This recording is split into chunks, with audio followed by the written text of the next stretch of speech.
He's a movie producer. He's the lead singer of the band Fozzy, which is toured worldwide. What don't you do? The multi-talented Chris Jericho here with us in studio. How are you? I've got a bake sale down in Westchester on Sunday. I'm sorry, the new king of New York as well, because you're going to be at Hammerstein Ballroom with AEW, and that's tomorrow night. Super exciting. You know, there's so many ways to go with you here, Chris, but I love what you're doing now is called the learning tree. You've always found a million ways to reinvent yourself. And this is one where you're taking on this mentor role.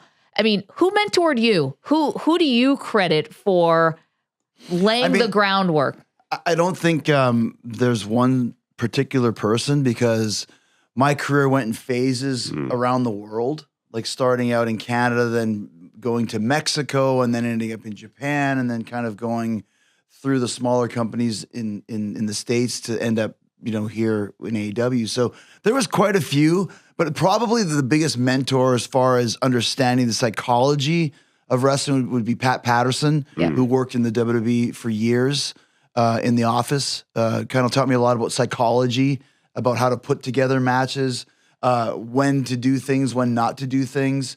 And that's so important because wrestling is show business. It really is. And it's telling a story if you want to get into the specifics of it. So a guy like that was kind of the Yoda of pro wrestling. And I was strapped onto his back, running through the swamps of Dagobah to learn the true ways of the pro wrestling Jedi. Sorry, is the psychology your opponent, the audience, yourself?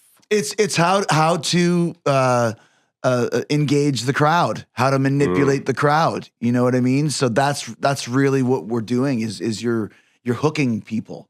And if you can get the crowd involved in what you're doing, and that goes for any type of live entertainment, wrestling, music, stand-up comedy, Broadway, if you can connect with the audience and make them interested in what you're doing, they'll always want to come to your show. Great. So I was manipulated earlier today, watched your King of New York promo, and I said to Maggie, I'm like, he doesn't really know New York. He doesn't love this city. And I was like, and now I just realized I'm a sucker. Well, that's the idea, right? We're doing these 3 shows at the Hammerstein Ballroom. And the idea of the King of New York came up. And this would be kind of like doing everything that a native New Yorker would not do. And if you see the video we did last night, you know, going to have a pretzel and riding on top of the tourist bus and going to, you know, Radio City Music Hall or the Rockefeller Center to the Christmas tree. So that's the point of it. And it's actually pretty funny because when I started, I kind of dropped these little things like, you know, when I went through the Hell's Kitchen in the Bronx, and Paul Stanley from Kiss sent me a Wikipedia image of like where Hell's Kitchen really is. And I was like, well, it's not, I know it's not in the Bronx. Yeah, right. That's the point. I'm the King of New York, right? So once again, you're talking about reinventing, and that's something that's also very important, and getting people talking. Like, what is this guy doing? But the best thing about it is when you're a heel, a bad guy, there's a kernel of truth. I am from New York. I was born in Manhasset on Long Island. So I'm the King of New York because, I'm a New Yorker. Yeah. Even though I've never once ever said that ever. I'm from Canada. I grew up in Winnipeg. But that's kind of part of the fun of it, where it's like, you can't say I'm not a New Yorker because on my birth certificate it says I was born in Manhasset. So I am the king. I do have a claim to being the King of New York. It's so deeply offensive to a New Yorker when someone comes and goes to Sbarro in Times Square. Literally, right? Yes, get pizza at Sbarro. So Maggie knows I'm a huge Roddy Piper fan, and I watched his documentary recently, and there seems like I was curious about pro wrestling in Canada. He came up in Canada, and it seems like there's a lot of pro wrestlers in Canada. Is there is it just like something? Is there a bond there, or like did you originally train there? Yeah, I trained in Stu Hart's dungeon, a famous place. But Canada is a very big wrestling country, you know, and I think something in the beer, maybe. I don't know what it is, but a lot of great pro wrestlers come from there. Did you want to play hockey too? No, I was terrible at hockey. I wanted to be in a rock and roll band, and I wanted to be a wrestler. So I played hockey. My dad obviously played for the Rangers, Ted Irvin, from 70 to 75. Glory years of the Rangers in a lot of ways. And I wanted to play. I did play. I just wasn't very good at it. You know, and that's the thing when you're like the son of an NHLer, everyone expects you to be this wizard on the ice, and I just wasn't. I was too interested in other things. I was interested in the show business part of things, and I wasn't very much I still am not a great athlete. I just fake it really well. I mean, that's crazy to hear though, because when you are in the ring, it is athletic. Well, yeah, absolutely. And you see the way that the guys have advanced athletically in this day and age. I remember when I first started to do a backflip, a moonsault, we call it, was like the epitome. If you could do a moonsault, you were like freaking Greg Louganis, the greatest thing ever. Now it's like a moonsault, like you can do that like as the first move of the match. It's advanced so far, but that's how it's like any other sport. The athletes get stronger and faster and better, and it's great to see. But once again, going back to what I said earlier, it still boils down to character, charisma, personality, and engaging the crowd. That's the most important thing about pro wrestling. Chris Jericho is in studio with us. AEW, he's the Ring of Honor world champion, of course, and AEW is hosting three shows at Hammerstein Ballroom Friday, of course, then Collision on Saturday and Dynamite on Sunday. You guys are taking over New York, and we're so glad you woke up early and came in here for us. And, you know, there's so much that's interesting about your career specifically, because you are mostly known for being a wrestler, but you have branched out into so many different things. And I was actually watching a sort of documentary movie about Aaron Rodgers recently, and he said that he won the Super Bowl, and the first thing that he thought of is, okay, what's next? Right. Like, he thought that winning the Super Bowl was going to fulfill him in this way. And I'm kind of curious if you've guarded yourself against that, because you've reached the ultimate heights of wrestling. You are doing that now, but you have so much more in your life. Was this intentional so that, you know, when you did get to the top of the mountain, you didn't look around and say, oh gosh, like this is not as fulfilling as I thought it was going to be? No, I think it, of course, is fulfilling always. But to me, once again, going back to what I said earlier, like I was always into other things. I wanted to play music, and I wanted to act, and I wanted to do other things. And when I first started in wrestling, I was a small guy. So once again, I knew I could never be the biggest guy in the show, but I could have the biggest character and the biggest personality. So I came into wrestling with a different mindset, entertainment, 1,000%.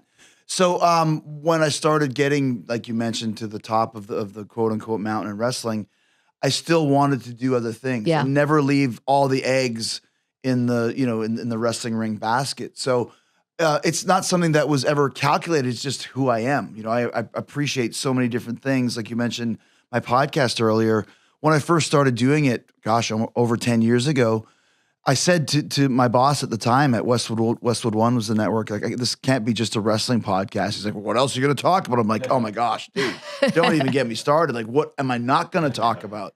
And so that's always been kind of something that I've always based myself on. I enjoy so many things. I enjoy music. I enjoy acting. I have my own cruise. I have my own podcasts.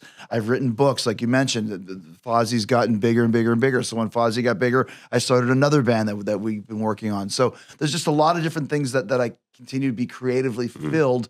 And if I can feel that I'm creatively fulfilled, then I'm happy doing what I'm doing. How on earth do you have time to do all of it, especially because of all the travel? Like, I can't imagine. I can barely manage my life, and I'm in New York all the time. Has this been something you've learned to do, or you always been organized? I think it's just something I've been doing my whole life. So it's like, you know, you just get used to it, right? And it's not easy traveling. You know this. Yeah. So I think, once again, when I started doing it as a teenager, you know, here I am 34 years later, it's just the way it goes. So it's not quite as crazy as you might think. But if it starts getting crazy, then I'll pull back and just take a little bit of time off. Well, when you come to New York and you go get a big soft pretzel, I can tell you've living that. That pretzel was so stale. Oh, yeah. I took one bite and I was like, oh my gosh, this is terrible. Chris, don't tell anybody. This is how we get the tourists to come to New York. Come for the soft pretzel and then bite into it and you'll break a tooth. Yeah, right. Chris I Jericho. asked the guy for some salt. He gave me 2 shakes. I'm like, come on, it's salt. There's no amount of salt in the world that's going to make that thing good. So what you're doing right now with AEW, and again, 3 shows, Hammerstein Ballroom. You're doing this thing called the Learning Tree, as I mentioned. And it's kind of like the thing is like the mentoring of others. So what's the biggest mistake that you think young wrestlers are making right now that you can try to correct? I don't think there's really many mistakes you can make. I think that's how you learn, is by making mistakes. I think the biggest thing where the business has changed that's a little bit of a hindrance to younger guys is when I started wrestling, you would be on the road, like, you know, working 4 or 5 days a week. Like, you know, WWE schedule in the early 2000s literally was four shows a week, every week, 50 days, 50 weeks a year, you would go to Japan and work, 18 shows in 20 days. You're constantly wrestling. That's how you get better. Nowadays, it's so TV based. Younger guys might have a match, every 2 or 3 weeks, or 2 or 3 matches a month. You need more matches to learn, and everything now is on TV, which is hard too. We used to do which were called house shows or non-televised matches, where you'd go work in, Drumheller, Alberta, in front of 50 people, and there's no TV camera, there's no phones, no one's ever going to see it. So if you completely screw up, it doesn't matter. That's how you learn, by making these mistakes. So I think that's the hardest part about being a wrestler in this day and age is just not enough reps.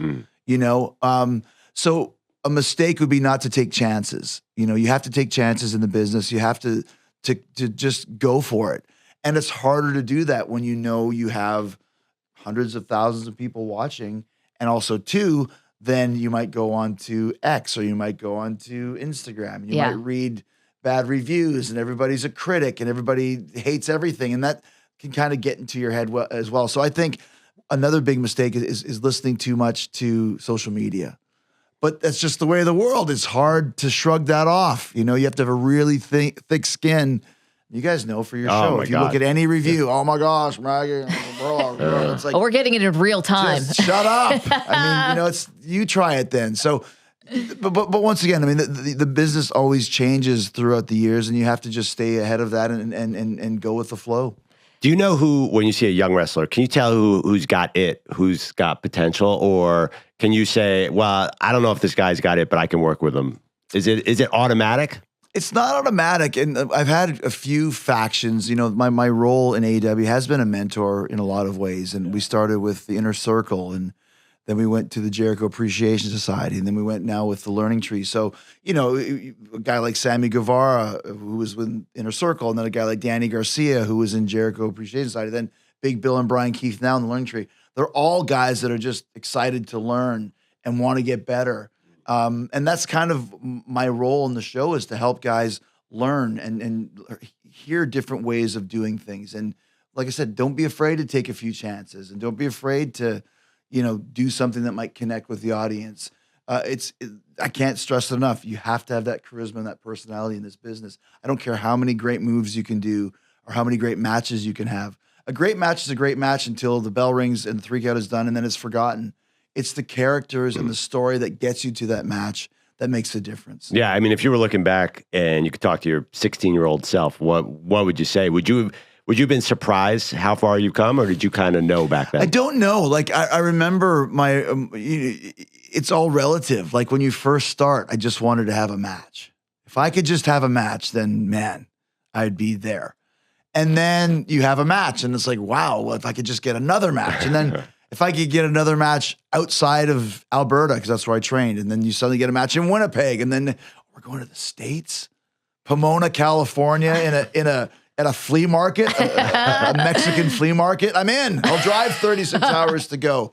So it all becomes relative, and I think Gene Simmons said the best part of a long career is the early days, because you don't really know for sure, and everything is golden, and everything's ahead of you. I knew I would do something.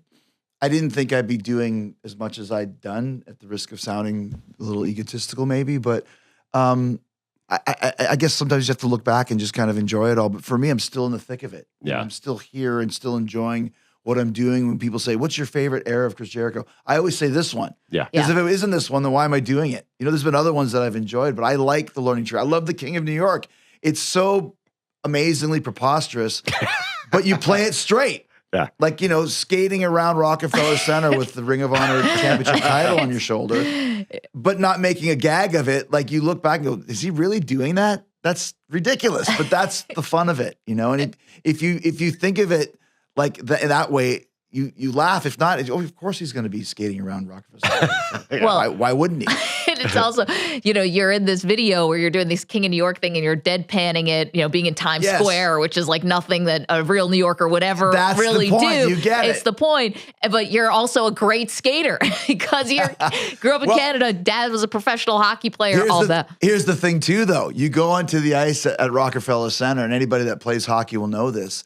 They give you these kind of janky skates of course, that have like one strap, like a ski boot. They're not laces. They're molded skates, ski boot. Now you go on the ice. Here's the difference. I'll warn everybody. They're speed skates. They're not hockey skates, which means they have no edge to them, which means if you try and skate, you will fall. And if you put your toe too far up, they've got the ice pick toes. You will hit your toe and fall. And this has happened to me time and time again. Whenever you go public skating and you're renting skates, it's always speed skates. So you got to be careful. So if you watch how I skate, I'm not even lifting my feet. I'm just basically gliding around the ice, because if you lift your feet, you will fall down when you're used to skating on hockey skates. And you're navigating all these tourists. Chris Jericho is here with us in studio. He's going to be defending the Ring of Honor World Champion. The main event, the Ring of Honor final battle against Matt Cardona this Friday night, Hammerstein Ballroom. I should have mentioned you should watch live, watch ROH.com. And you got 3 shows at Hammerstein Ballroom. So this is really cool. You guys have taken over the city in AEW. It's fantastic. Okay, so you have like a unique career because we said you've done everything, right? Wrestling, all that. We were talking about horror movies. Right. Yep. You're in one of the most terrifying ones. I don't watch them. I'm just going to be honest. I don't watch them. I don't even want to hear about them. But because you're here, I'll put my fears to the side. We're talking, what is the psychology of this? What drew you to horror movies? Why do people love this? What does it give them? So you're talking about Terrifier. Yeah. Yep. I've loved horror movies since I was a teenager. So when I saw the first Terrifier, very low budget indie movie with this killer called Art the Clown, and I watched this movie, it was so over the top gory and the art was so amazing. I started telling everybody, you got to see this movie. It did really well on a small level, and then they made Terrifier 2, and I was invited to be in that movie. That one did a little bit bigger and better, which then caused this huge buzz for Terrifier 3, which then I returned to, which has now done almost $100 million at the box office, I believe on a $3 million budget. Wow. Locally filmed, Damien Leone, who's the filmmaker from New York, from Brooklyn or the Bronx, I'm not sure, don't shoot me, Damien. But this is a New York movie, and it has gone so through the roof worldwide because of this Art the Clown and because of how over-the-top gory it is. Like, it was the #1 movie in America. Yeah. And so there you go. That's another thing I never thought I would be able to say. Chris Jericho in the #1 movie in America, getting his face ripped off by Art the Clown, a headless Art the Clown, might I add. Spoiler alert. It doesn't get any bigger and better than that. So what's the appeal? They're fun, and Terrifier is so over the top, disgustingly gory. You have to laugh at how ridiculous it is. But it's become a thing. It's become a pop culture phenomenon here, and it's been a pleasure to be part of it. Yeah, I don't do horror movies either, but I read the Wikipedia plot outlines. Yeah. And I always ask people why is Art the Clown doing all this? And no one's ever given me a good answer. Well, there is an answer to it. There's a whole thing about it. He's basically, we're finding out that he's a demon put on Earth to hunt down this particular human called Sienna, which I think we're going to find out in Terrifier 4. Okay. Oh, wow. I mean, well, that actually, okay, I'm in now. It means you got to watch all the Terrifiers to understand what's going on. Finally, Chris, we only have like a minute or 2 left. Can we do a few rapid fire questions for you? Because you've been, again, we tap into your expertise on so many different levels here. Let's do it. Okay, we're just talking about your acting career. #1 movie in America. Of all the wrestlers throughout history, who do you think is the best actor? Who do you think claims that crown? I honestly think that, right now there's a lot of guys making some pretty big films and movies. Obviously, talking about Dwayne Johnson and John Cena, but I think Dave Bautista has done a great job of picking some very a variety and diverse collection of roles. So I would say Dave is probably my favorite out of all of them. Yeah, you had some really memorable moments with Dave Bautista too. I did, yeah. The best musician you've ever gotten to hang with or jam with, who's that? There's been quite a few. Lemmy's 70th birthday party at the Whiskey, I ended up in a kind of an all-star band with Slash, which was amazing, and Rob Trujillo from Metallica, and Charlie and Scott from Anthrax. It was quite the all-star band. Duff from Guns N' Roses is a good friend of mine, great guy. Lars from Metallica. Paul and Gene from Kiss, had some great times with them. So that's the cool thing. When you get a chance to meet some of these guys that are your heroes, and then you push aside the fact that they're your heroes, and then you start seeing them just as guys. Yeah. And some of them are like, man, he's kind of nerdy. Like, he's kind of getting on my nerves type of a thing. But there's always certain guys that I talk to quite often that you never would have expected when you were a kid. Oh, my gosh. I love that you're on the first name basis with all these guys. But give us, who's the nerdiest rock star? I mean, so Duff and I have a thing where on my podcast, I do the Duff McKagan joke of the week, where for 7 years, every Friday, he calls in what people call dad jokes. Oh, yeah. We don't know him well. I call Perloff sad dad. They're terrible. This week's one was, you notice how ballerinas are always standing on their toes? Why not just get taller ballerinas? And that's where we have to leave it, actually. This on that note. Perfectly going into our break. Chris Jericho, you've been so generous with your time. Again, you can watch ROH.com. It's Chris Jericho defending his Ring of Honor World Champion title final battle against Matt Cardona Friday, Saturday, Sunday, all at Hammerstein Ballroom. Still a few tickets left. Go to AEWTix.com. Come down and check out the King of New York defend his crown at the Hammerstein Ballroom. Final battle tomorrow night.